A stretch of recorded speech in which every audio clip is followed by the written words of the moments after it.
All right. So Paul Vanderklay, God bless him, decided to make a few statements about artificial intelligence, and I am not an expert, but I know more about artificial intelligence than Paul Vanderklay, and the experts can correct me. But he made the claim that an AI will not provide insight. Insight. He said that AI might provoke insight within a human. It's a tricky one because it just depends on what he means. Um, and so the artificial intelligence can do things like explore the possible arrangement of materials in order to push out the structure of proteins that humans were not aware of. It can generate possible structure of crystals that humans were not aware of. This is like at the fundamentals of medicine and technology, where proteins and minerals are used. And similarly, it can look at things like magnetic resonance imaging, neuroimaging in general, and it might begin to see. It's not a might. It can see, for example, it can produce output that attempts to interpret what's going on inside of someone's mind, and it's being used successfully. And so, you could argue that the artificial intelligence is not providing insight, but it's doing that. I don't know what you want to call it. I feel like a lot of people's critiques of artificial intelligence can even be aimed at humans as well. Like, do humans know what these words mean?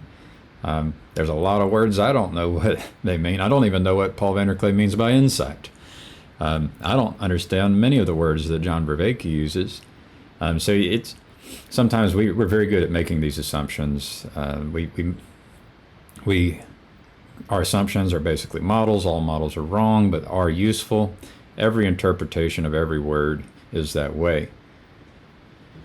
But yeah, I love Paul, and sometimes it takes courage talking about things that you aren't familiar with.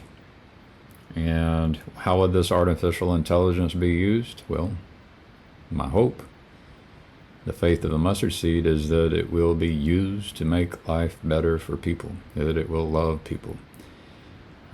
For example, it can help with medicine so that we have less sickness and disease. It can help with technology so that we can filter out noise and identify signals, important signals all over the place in all relevant areas, which basically helps with education and learning and the generation of new ideas. So it's in the end, what does it look like? Well, hopefully it looks like all humans on Earth having access to clean water, fruits, vegetables, and those basics would be good enough. And then could also be medicine, and it could also be education, and it could even be protection. So provided for every human. Could you imagine every human having water, fruits, vegetables, medicine, education, and protection? So I think that it can happen. I hope that it will happen. And the more we explore how the technology could be used to provide a future like this, the more likely it is that it will happen. So I'm glad Paul Vanderklay is talking about artificial intelligence and technology. All right. Hey, Paul.